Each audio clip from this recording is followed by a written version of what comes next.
Welcome to another virtual Live Talks Los Angeles event. We welcome Adam Grant and Ashton Kutcher to our series. We invite you to visit our YouTube channel for over 300 conversations much like this. Follow us on Twitter, Facebook, and Instagram. Our handle in all three is Live Talks LA. Adam's new book is Think Again, The Power of Knowing What You Don't Know. Adam is an organizational psychologist at Wharton. He's one of TED's most popular speakers, and his podcast is WorkLife with Adam Grant. His earlier books are Originals and Give and Take. His research has inspired people to rethink fundamental assumptions about motivation, generosity, and creativity. Ashton is an actor, investor, entrepreneur, producer, and philanthropist. He has been named one of Time Magazine's 100 most influential people in the world, as well as being honored by Vanity Fair's New Establishment list, which identifies the top 50 most innovative new breed of buccaneering visionaries, engineering prodigies, and entrepreneurs. I am Ted Haptagaber, founder and producer of the series. Towards the end, I will also pose some questions that you in the audience sent us. I will let you take it from here, Ashton. Hello. First and foremost, and we haven't gotten off the ground yet, but most importantly, how are you? I have no complaints. Well, you should probably ask me at the end of this though, because it really depends on how it goes, Ashton. Okay. How are you doing? I'm good. All things considered, I'm good. Yeah, there's that. So let's just pop right in, because I think there's so much to talk about with this book, Think Again, and what you've done here. First and foremost, before we fully get going, I just want to say that this book couldn't be more relevant and timely. And as I consumed it, I got more and more excited as it went. When I don't think that I've ever in my life, at least, been aware of such an extraordinary ideological divide, just in general. When I was growing up, there were like two things that we didn't talk about at the dinner table. It was like this pat thing: you don't talk about politics, you don't talk about religion at the dinner table. And today, I feel like we don't talk about religion, we don't talk about politics, we don't talk about climate change, racial equity, wealth distribution, sexual orientation, and vaccines. Like there's the off the table subjects are getting more and more vast. And what I love about your book is that it creates a framework that people can re-enter these conversations and re-enter them with civil order, and it's sort of a countervailing wind to cancel culture, and this notion that we can just turn people off if we don't agree with the way that they think. So I wanted to say thank you for writing this. Thank you for laying out this foundation. But I kind of feel like if we just talk about what's in the book, we're just going to agree on everything. And then who needs to read the book if we talk about everything that's in the book? And conversations are far more interesting when people disagree. I completely agree, by the way. So even that's going to be boring. So I thought that as opposed to just agreeing with your perspectives in the book, which I do, it would be more fun for me to attempt to challenge you to rethink the book, Think Again, and debate whether or not thinking again is the right fundamental approach to proceed as humans. Wait, Ashton, hold on a second. Is this virtual punked? No, not virtual punked. Virtual, like I prove me wrong, or I'll prove you wrong, or we'll be willing to prove each other wrong, or maybe not. Maybe it's better. I think that sounds like fun. I wasn't sure if you were rebooting the show for the pandemic. So if you need me to, okay, it's virtual punked. Here we go. Either that or all the time you spent preparing to play Steve Jobs just made you so contrarian and oppositional that whatever you read, you have to disagree with. I would venture to say that to some extent, Steve Jobs would have disagreed with your book, and that will be where I will start my debate. Let's do it. I can't wait. So I think that what might be valuable, I gave a why the book I think is valuable to people from my perspective, but I think it would be good to sort of set the table of what the framework of the book is, and maybe you could set the table for everyone as to what the framework of the book is, and then I will attempt to argue why this could go really bad.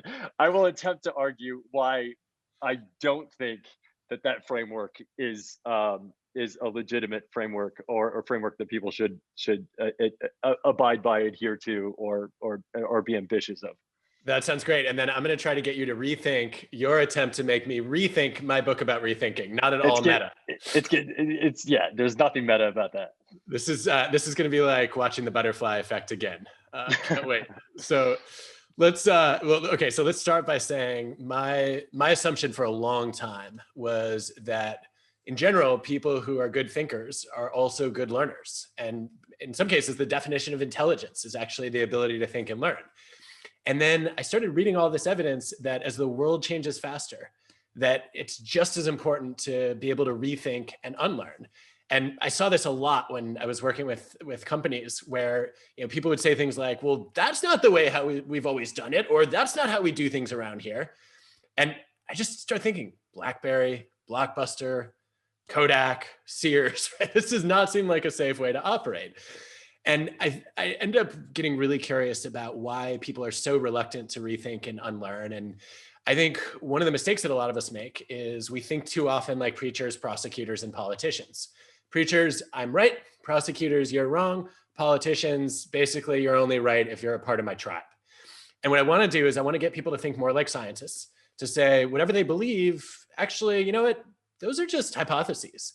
And you could observe, gather data, run experiments to try to test them.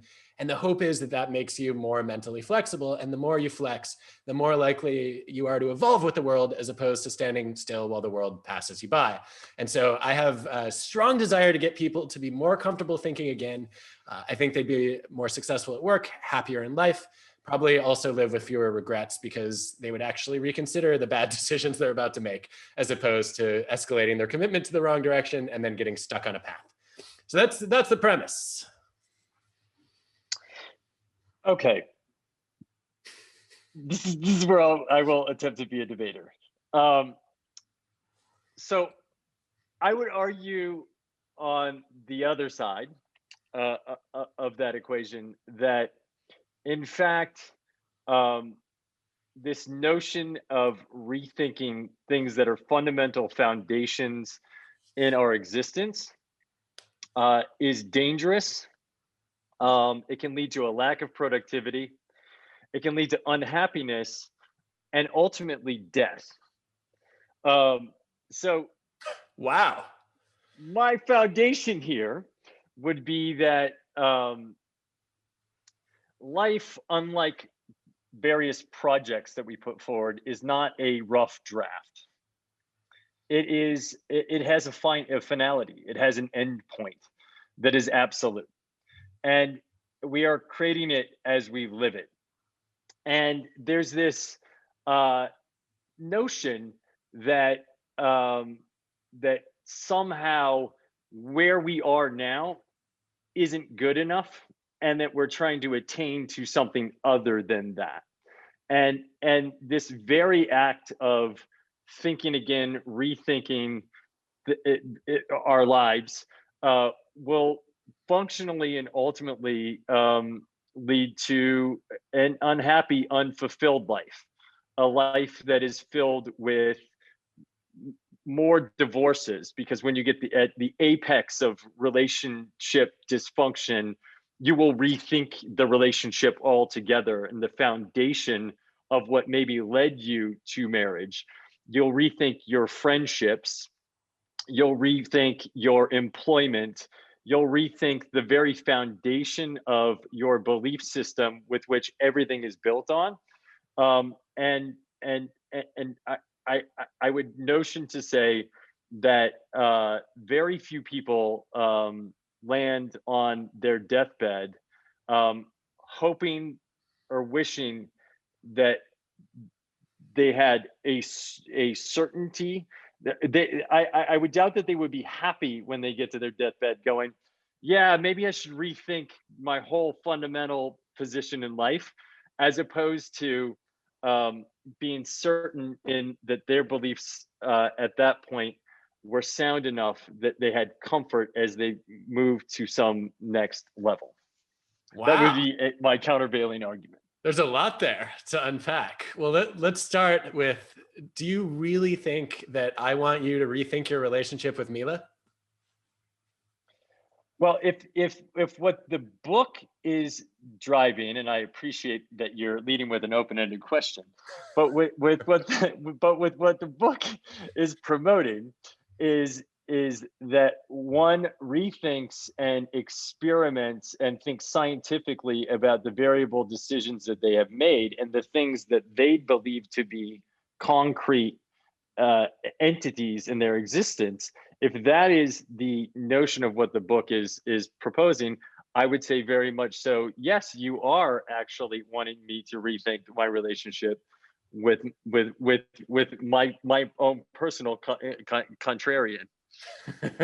So, first of all, full disclosure, I'm definitely Team Jackie, not Team Kelso. But come on, damn Jackie, I can't control the weather. Okay. I feel like I should say pickle weasel or some other amazing word you invented on that show. But no, I think if you took it to that extreme, I do think rethinking would be dangerous. I think what you're talking about is a life of no commitment, possibly no integrity.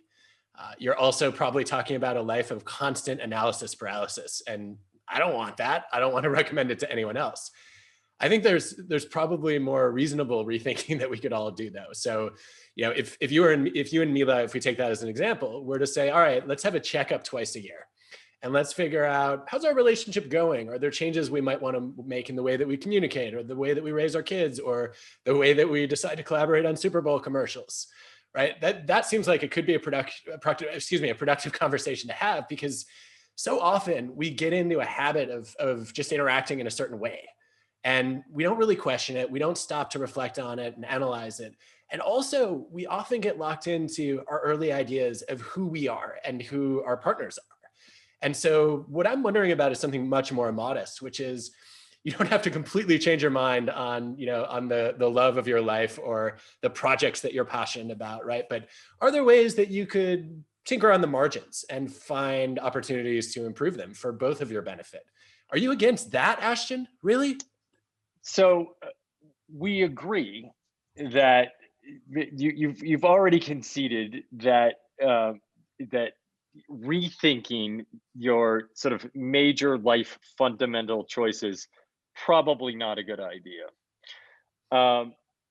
or maybe simply re-examining them occasionally. So we're talking about a frequency of rethinking that needs to be contained.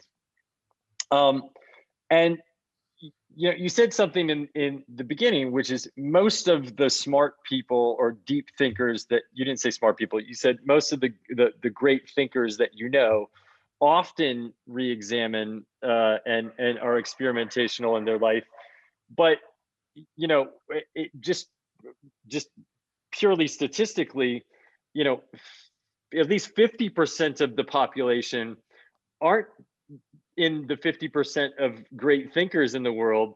And the moment that you have people rethinking the things that likely their teachers taught them in school, you go from people that believe that the world is spherical to people that believe that the world is flat. And that in and of itself is a rethink that leads them to an echo chamber of other people that will basically support whichever notion they have, or likely they'll run a confirmation bias processes that will cause them to rethink something and then fundamentally think something that is wrong is right as a result of their existing environment.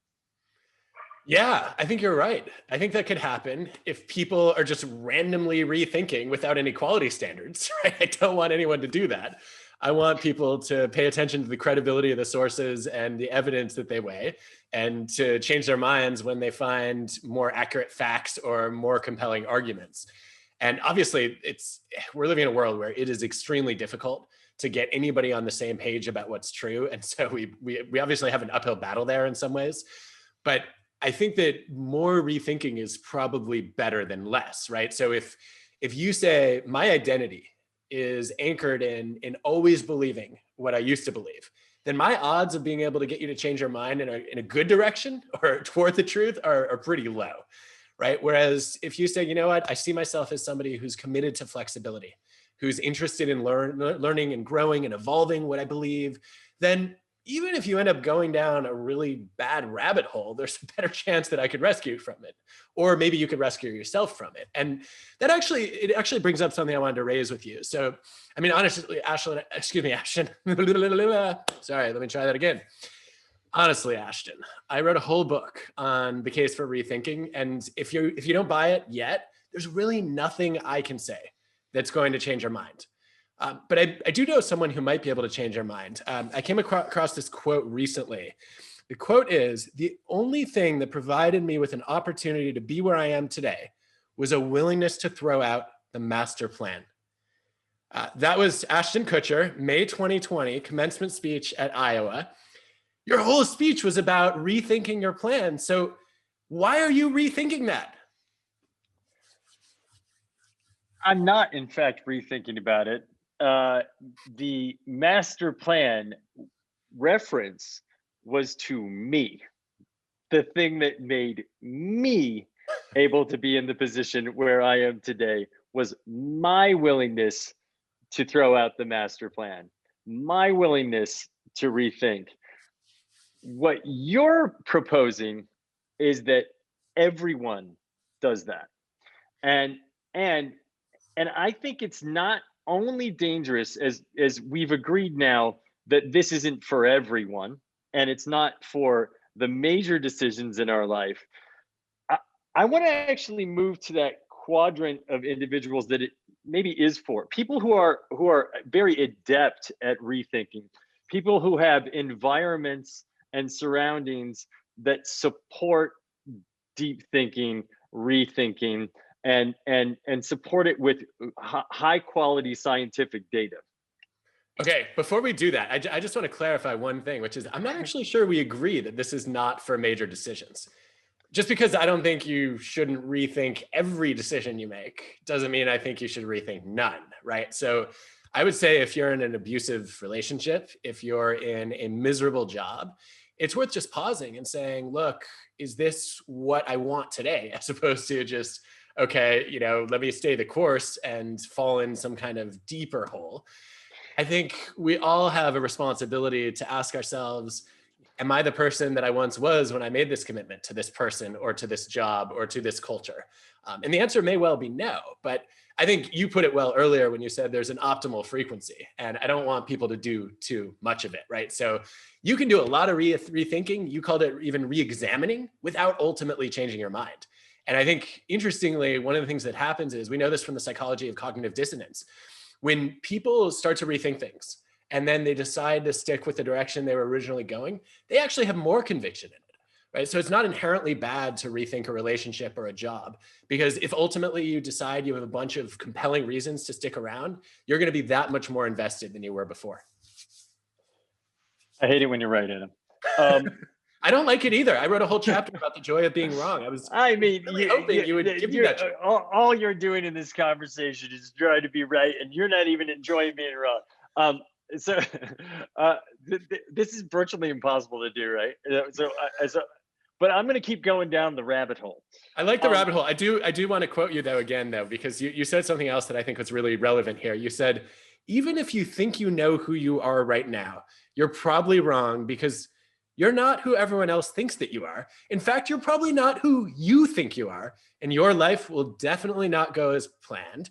If you got the plan locked in, you might just miss the opportunity.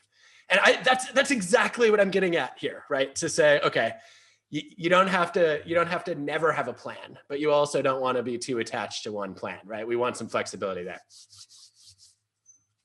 But I should have followed the guidance of your book when you lay out the caveat notion, all of the variable, and when you talk about super predictors or super forecasters, and their framework of creating caveats or conditions for the things that they are proposing or that they're forecasting in the book. By the way, I also have the benefit of knowing your entire argument, and you don't have the benefit of knowing any of mine. So the fact that I'm losing this debate is actually pretty sad. So no, you're actually right now using my ideas to prove my point, right? So you're saying I should have well, used. I'm doing the same thing you're doing to me. I'm just following your. I'm dancing. This is like the Seinfeld coffee table book about coffee tables. Exactly. I hope it's pseudo entertaining. So we shouldn't rethink the major frameworks that we have, but we should. And so it seems like there's even a caveat to the very argument of thinking again, which is the very premise of the book. Sometimes you should think again, and sometimes you shouldn't think again. Pseudo, but I do want to move to some various experimentation and the danger of experimentation, which I mentioned in the beginning of my argument, that these things can lead to death. This framework of approaching things can lead to death. We take the Donner Party, for example, who rethought the path that they were taking and decided to take a shortcut because they rethought that very decision, and it ultimately led to their demise. Take any of the variable experimentations that have happened, from the Tuskegee experiment to the experiment on the Guatemalan people around sexually transmitted disease, around syphilis. These were experiments that were under the guise of the benefiting humanity, that went extraordinarily and horribly wrong. And I'll put on that pile the experiment of prohibition, which led to extraordinary amounts of organized crime, toxic chemicals being put into people's body through bootlegging, the skyrocketing of utilization of illegal drugs, and in fact the emboldening of the Ku Klux Klan, which was an effect of an experiment, which was all very well intended, right? Around we want stronger, healthier, happier families, and prohibition will lead to that and better lives for children. This was an experiment that clearly did not pan out. So it's not just the experiments where one is within an echo chamber that does not support sound knowledge. It's also even in those circles where the sound knowledge exists.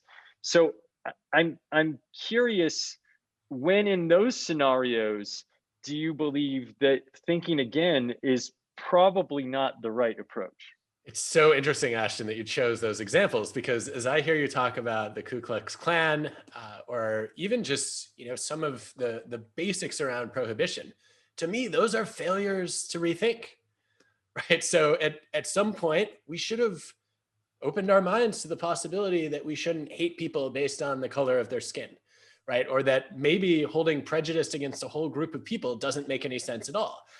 Not a lot of rethinking going on there in the KKK last time I checked.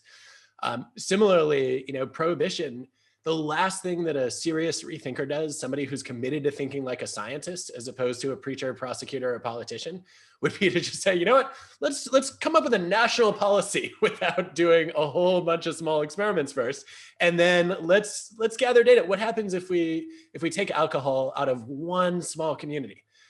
And we even let them have it back, and then we take it away and we bring it back again, and we use them as their own control. And then we do a delayed start with a couple other communities, and they get to adopt prohibition a little later.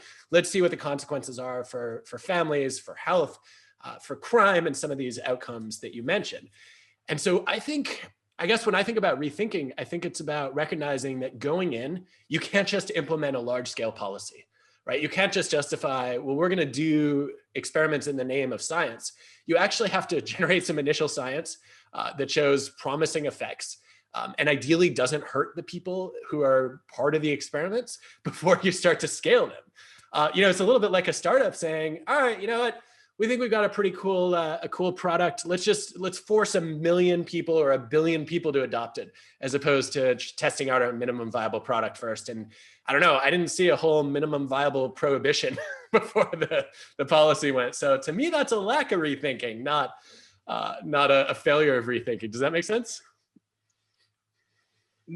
Makes sense, yes, but what you're obfuscating is that the initial cause was a rethink in and of itself.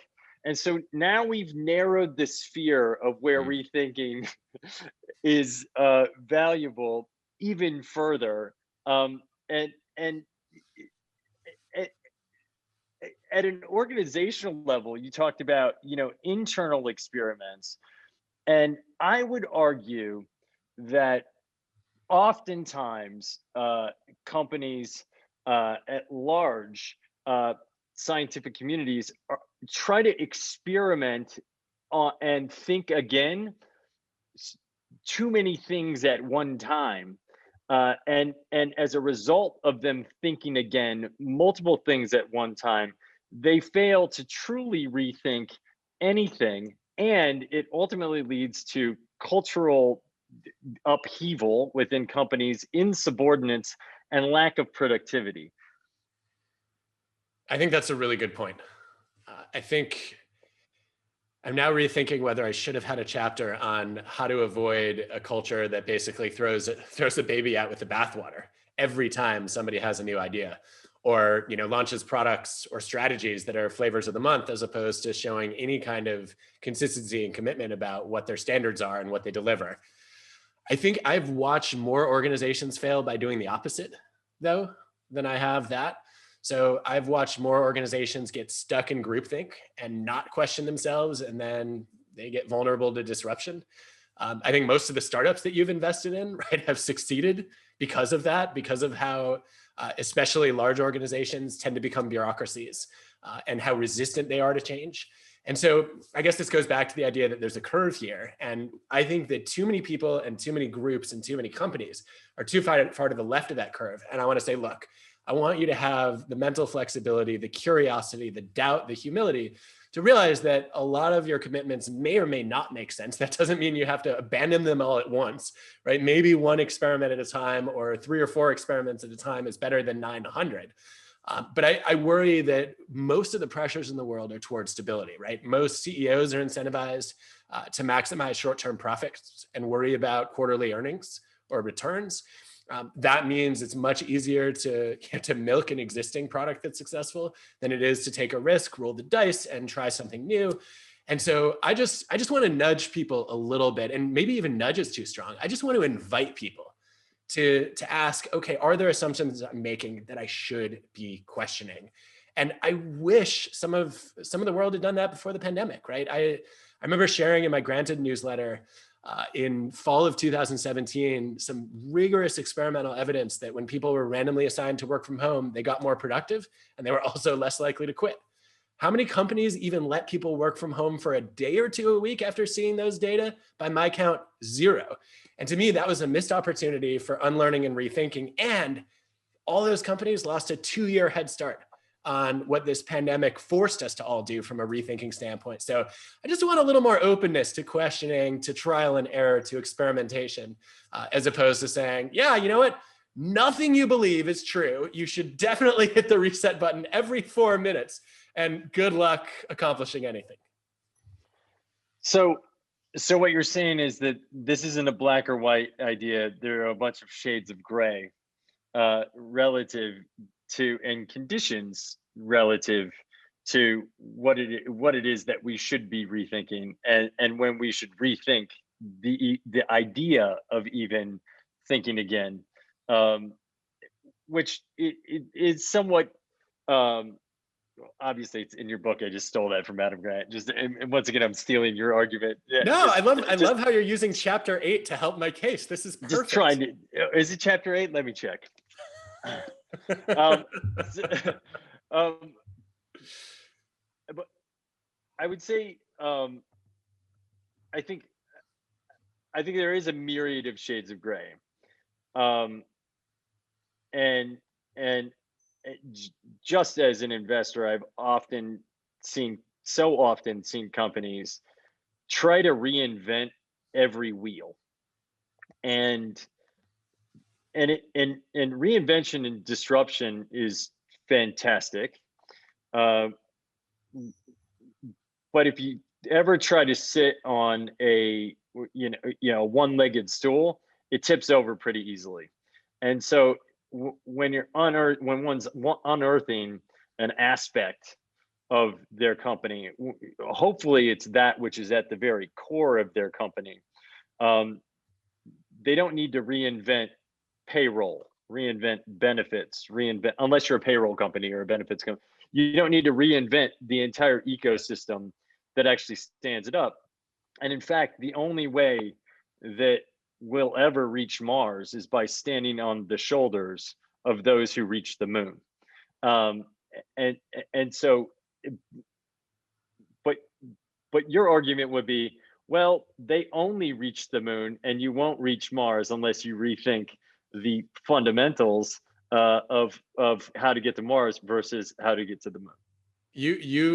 I don't know if you've been living in my brain for the past week or so, but that's exactly where I would have gone to say, yeah, I think you're right on both counts. On the one hand, there is no, I mean, literally, there's no Mars shot without a moon shot first. On the other hand, how many times have we been to the moon since the early 70s, right? So even just how hard that is and how expensive it is suggests that we probably need to rethink some of the ways that we originally got there in the Kennedy era. And I think, yeah, I guess what I'm realizing through this conversation, which is really fascinating, is we need guidelines around what we're supposed to rethink when. It sounds like in the startups that you advise and invest in, you're looking for a stable core around areas that aren't relevant to your central vision or strategy, so that then you can be really flexible in rethinking some of the big decisions that you're making, and the way that you differentiate yourself from other startups.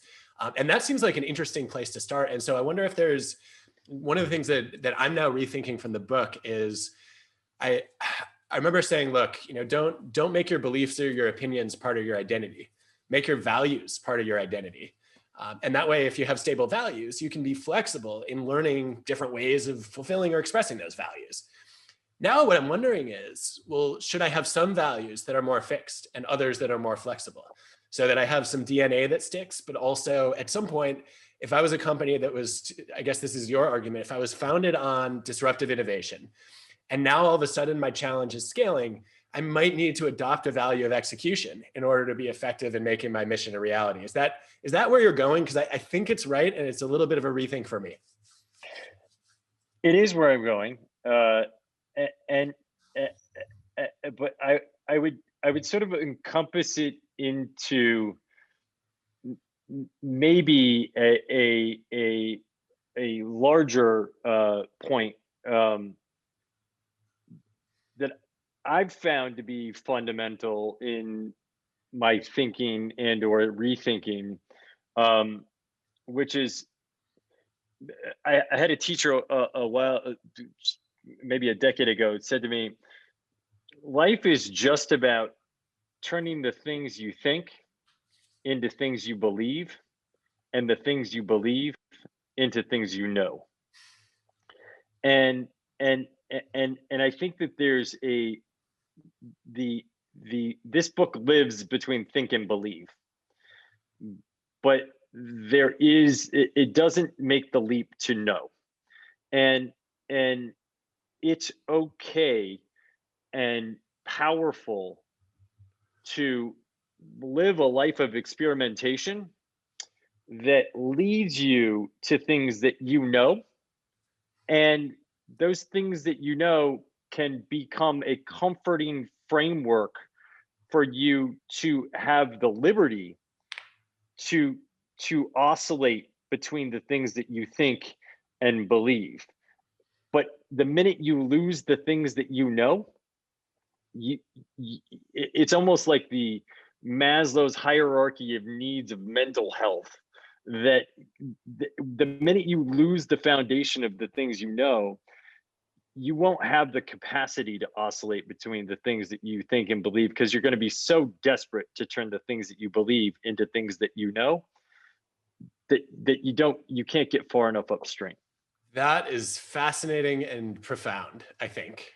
I think it's right. It reminds me of some work by a psychologist, Aaron Antonovsky, on the sense of coherence, who argued that one of the most basic things that we need as human beings in order to function, in order to maintain mental health and well-being, in order to build resilience, is a sense that the world is a predictable place, and that, sort of who I think I am and what's important to me at a fundamental level, there's some stability in that.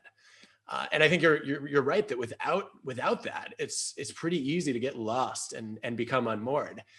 I think I still though want to encourage people to just say, you know what, there are things that you think that if you backed up a little bit and said, you know what, those are just beliefs that I, as a particular person, formed at a particular time and place. And maybe they come from thoughts that either were never true or aren't true anymore. I mean, Ashton, one of the things that I found myself thinking a lot about when I was writing this book was, like, what are the things I would think I knew if I lived in the 1700s? About science, about medicine, about what was possible with technology or travel. I mean, I would make fun of any 1700s version of myself, right? Like, just what an idiot. How could you believe such ridiculous things? And I think there's a more micro version of that, which is, if I had the humility and the self-distance and the perspective to go and look at my 2004 self, I should probably do the same thing. Right. And when I do that, instead of feeling embarrassed or mortified, what I want to do is say, okay, that's a sign that I've learned something, right? It's a sign of my progress and growth, that I can look back at that earlier version of myself and say, you know what, like, I'll give you an example. I think that version of myself thought that hard work was a virtue. Like, being a gritty person was a moral good. And now I just think that's silly. I'm like, well, doesn't it depend what you're working toward? Like, what if you're putting a lot of work into an insurrection? Like, are you a moral person? No, I think your grit is actually harmful to democracy. And so I now have a much more nuanced view about the idea that we have to consider the ends that you're pursuing and whether they're worthy, whether the purpose is meaningful, whether it benefits the common good, before we actually get that excited about your work ethic. And so that, to me, is a great example of, here's something I thought I knew. It was actually a belief, and it was a thought that I should complicate, if not completely rethink. Okay, now we'll exit fictional debate land, and I'll enter into real debate land on this particular point. Which, by the way, was maybe one of the only things in the book that I went, Oh, good. Tell me I don't more. know where that sits. I want to know what you actually disagreed with. So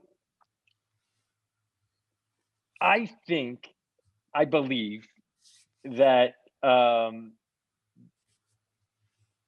grit is an insanely valuable asset, and the notion of rethinking grit, to me, seems to be an extraordinarily slippery slope, that leads to entitlement. Um, I believe that there are tactics and frameworks that haven't been challenged that are very good to rethink. Um, but as you aptly pointed out in your book, Give and Take, the most successful people and the least successful people were both givers. And the difference, like paraphrasing, the difference between the successful givers and the unsuccessful givers is that the successful givers had clear, defined purpose, goals, that were fundamental to them. If the suggestion is to rethink that purpose or that goal, I oftentimes think that can be extraordinarily dangerous for people to do, in so much as they become rudderless and become the least successful givers, and then and finding your purpose is an experimentation in and of itself.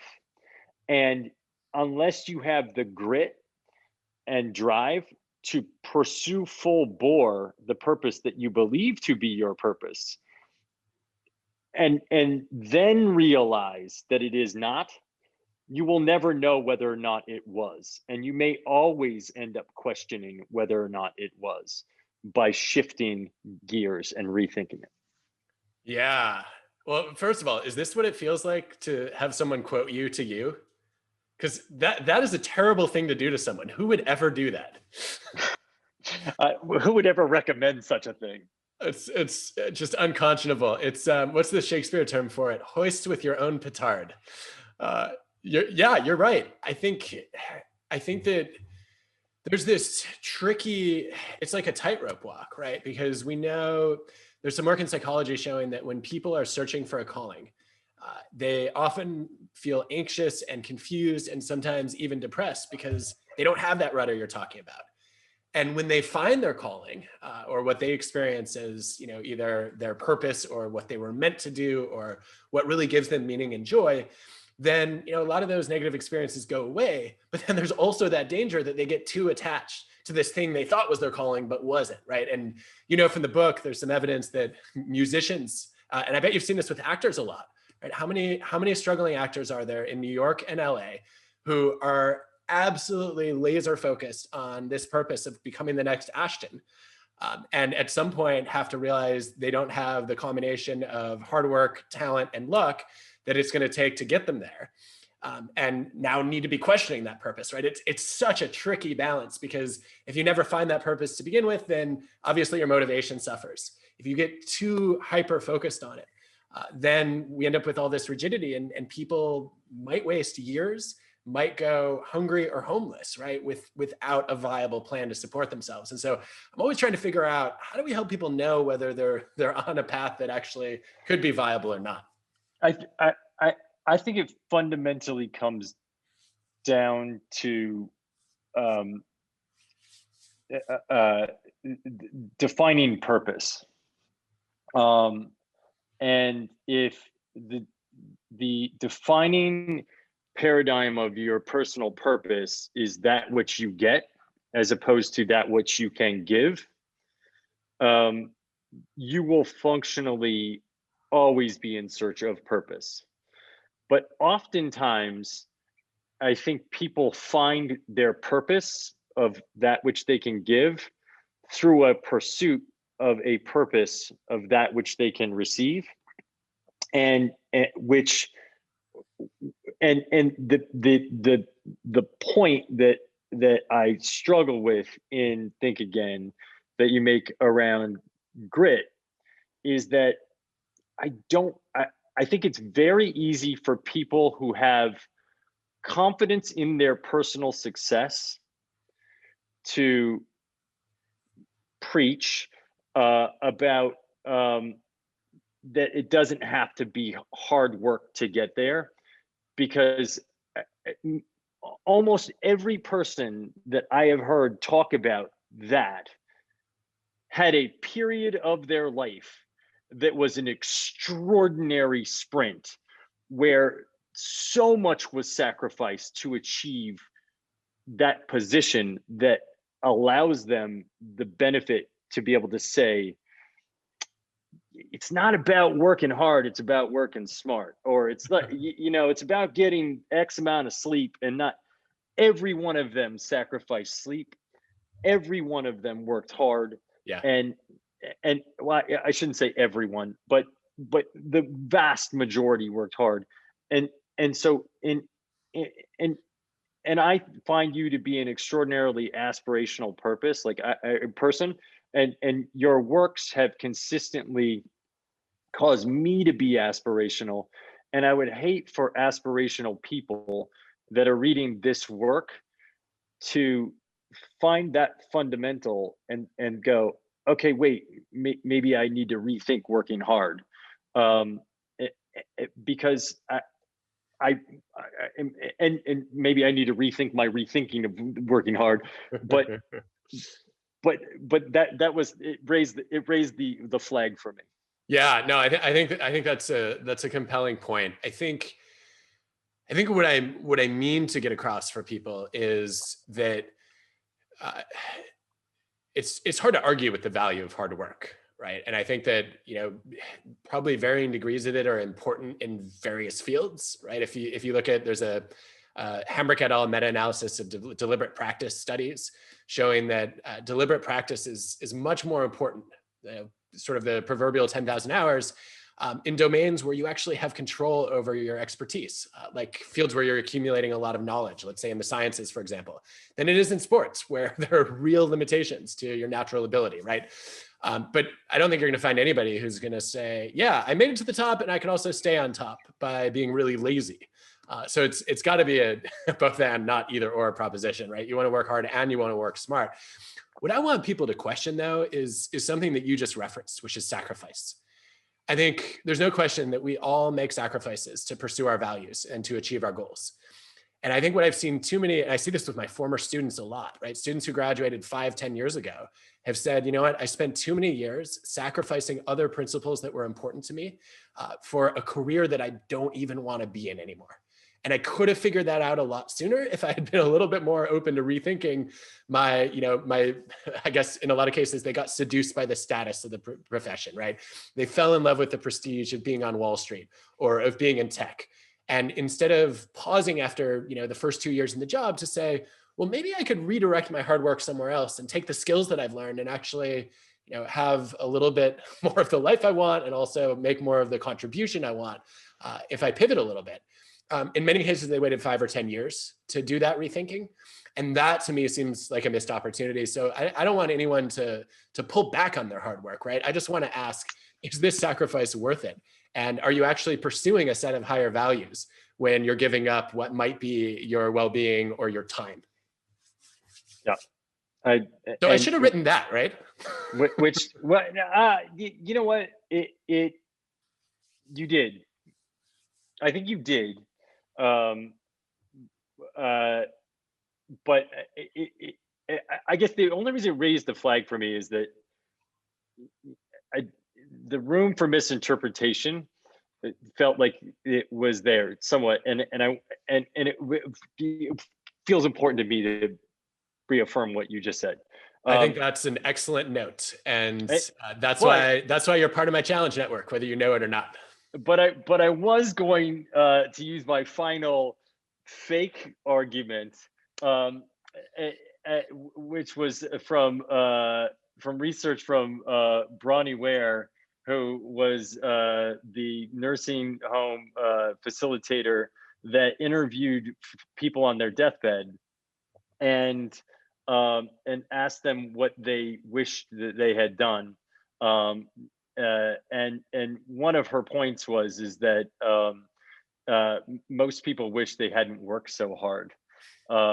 So which would countervail this argument altogether and blew my whole thing out of the water. So Um, Well, wait, but to rethink that for a second, I don't think they mean that in the literal sense, right? I think they mean they wish that how they allocated their time had been better aligned with what was really important to them, their core values. So they might say, I wish I worked harder at love, right? I wish I right. worked harder at relationships as opposed to just my career. And the number one thing on the list was that they wish that they lived a life of to be their true self. Um, but that being said, I can also argue against the validity of this research because these are people at this point in time in their life looking back on their life, and we're living now.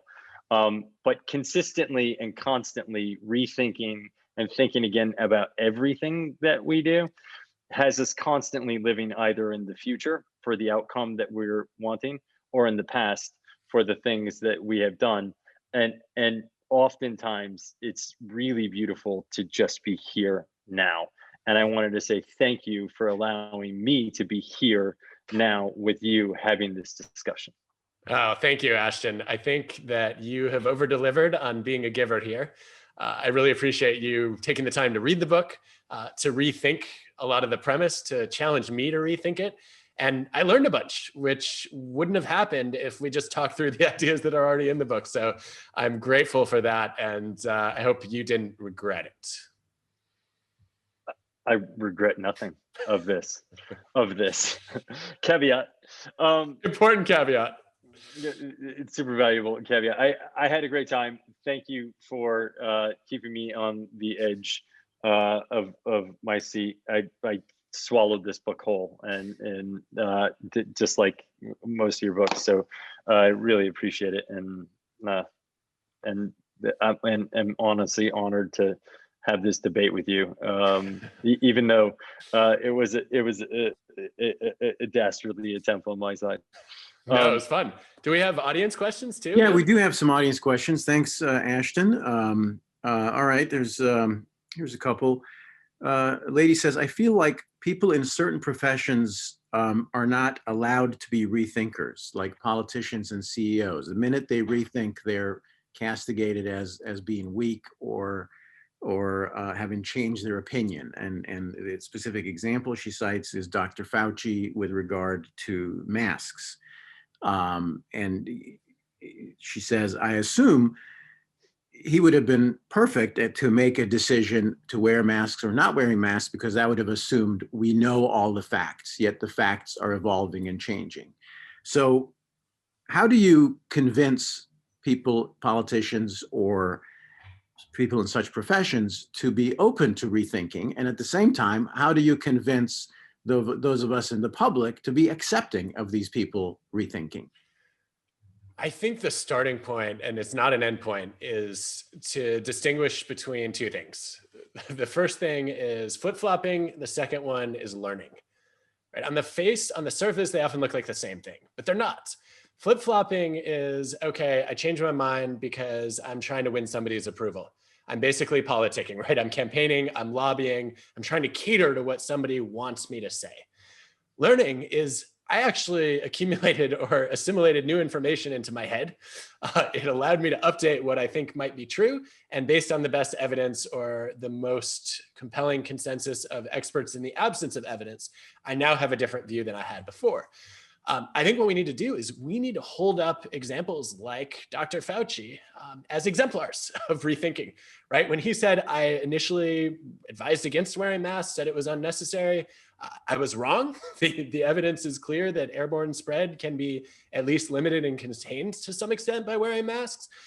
That is a sign of learning, right? In fact, he's going against the tribe that has a particular viewpoint at that given time. And so I think that we need to rebrand the idea of changing your mind to say, look, that doesn't necessarily mean you lack integrity. It can be a sign of integrity, because in his case, his values are to put science first. And that means when the science changes, so does his opinion.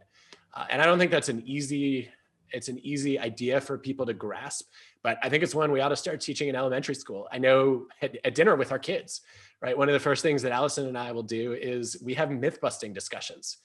And we had a funny discussion a couple of weeks ago, actually, where I just said, hey, we actually, when we were growing up, we thought Pluto was a planet. And our kids started laughing at us. Like, who would believe that? And then I had to explain, not only did I think Pluto was a planet, but I was upset when I found out that it might not be one, because it was like somebody was invalidating my worldview. Like, what else is not true that I thought was real?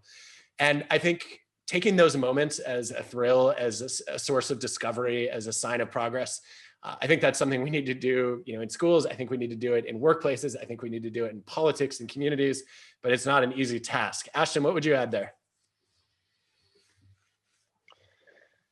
I think that those are all awesome points. I think celebrating mistakes is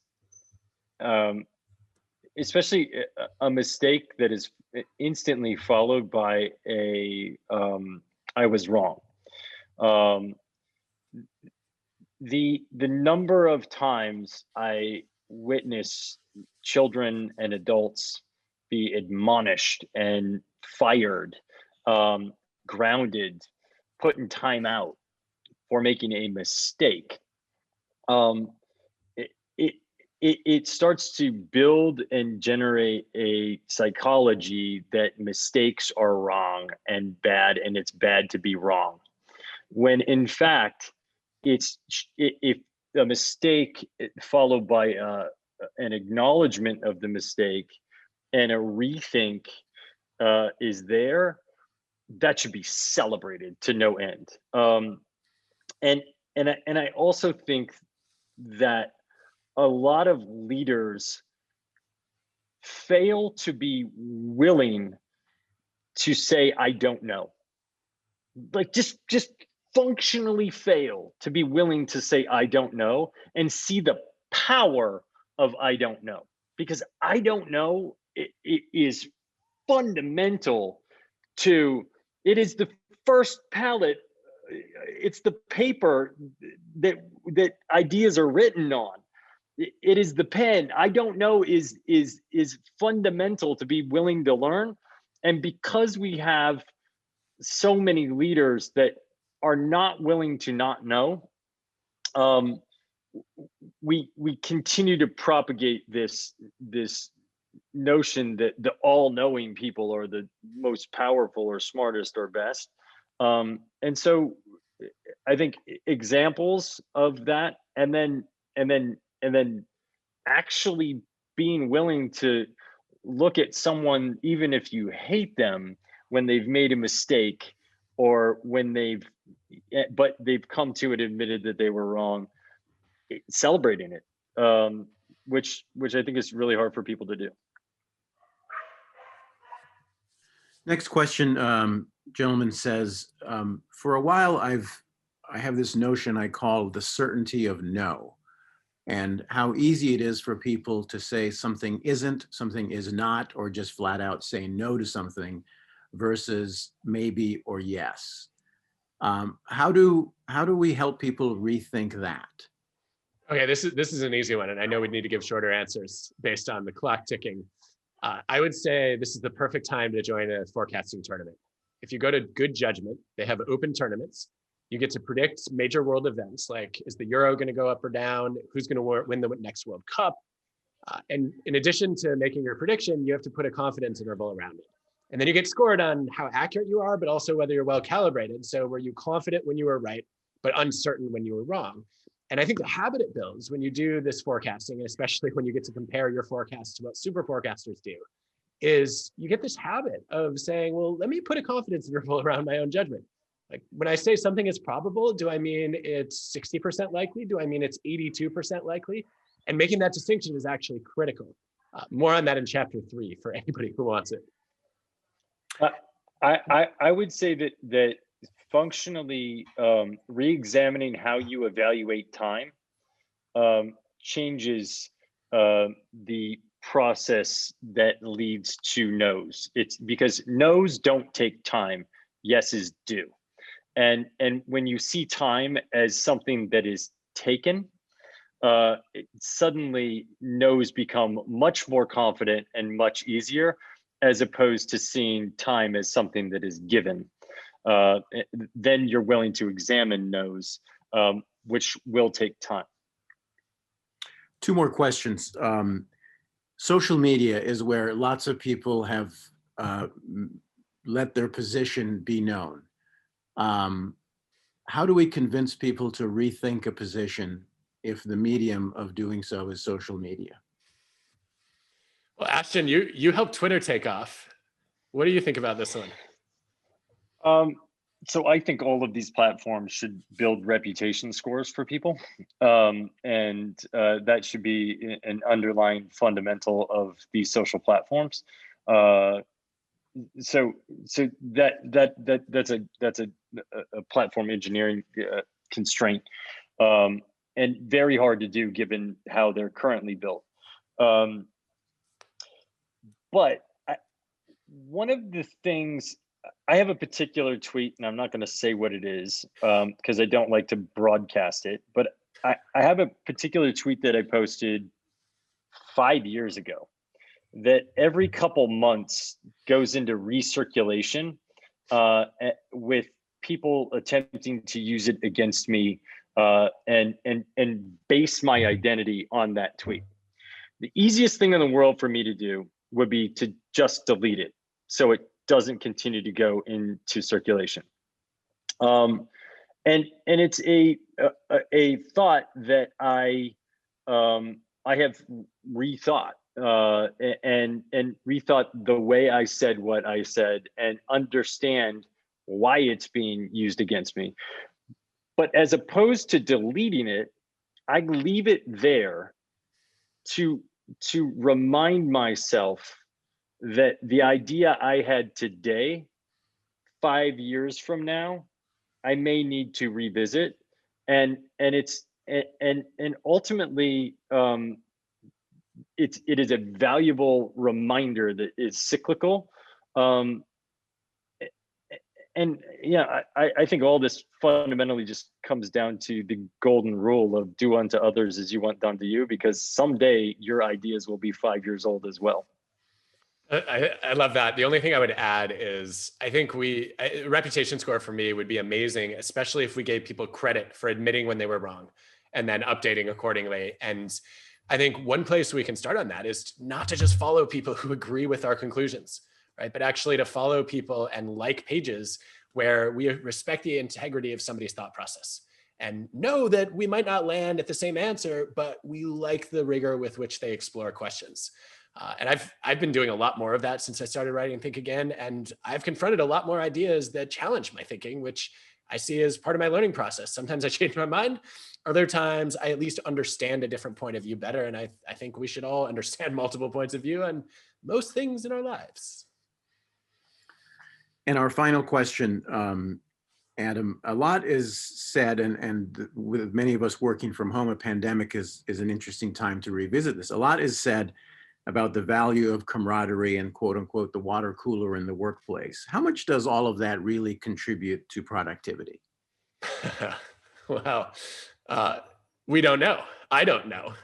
There's actually a great paper that my colleague Nancy Rothbard and Juliana Pillemer wrote about the double-edged sword and dark side of friendship at work, where they show that there are a whole bunch of benefits of people getting along and being chummy, engagement, sometimes information sharing, in a lot of cases, heightened motivation. And then there are also a bunch of costs. People not questioning or challenging each other enough, people falling into patterns of groupthink as a result of that, people in many cases allowing each other to slack because they're uncomfortable holding their friends accountable. And so I don't think there's a one size fits all answer to this, right? I think one of the chapters in Think Again is about complexifying and saying, look, there are contingencies. There are times when the effect of close relationships at work might be positive. There are times when they might be negative. We need to understand what those contingencies are so that we can try to get the benefits without the costs. And that is a project that still needs to be pursued. Well, thanks to both of you. Thank you, Ashton, for engaging Adam for us. Reminder again, Adam Grant's new book is Think Again, The Power of Knowing What You Don't Know. And you can buy a book with a signed bookplate in the link below, and the book is available wherever books are sold.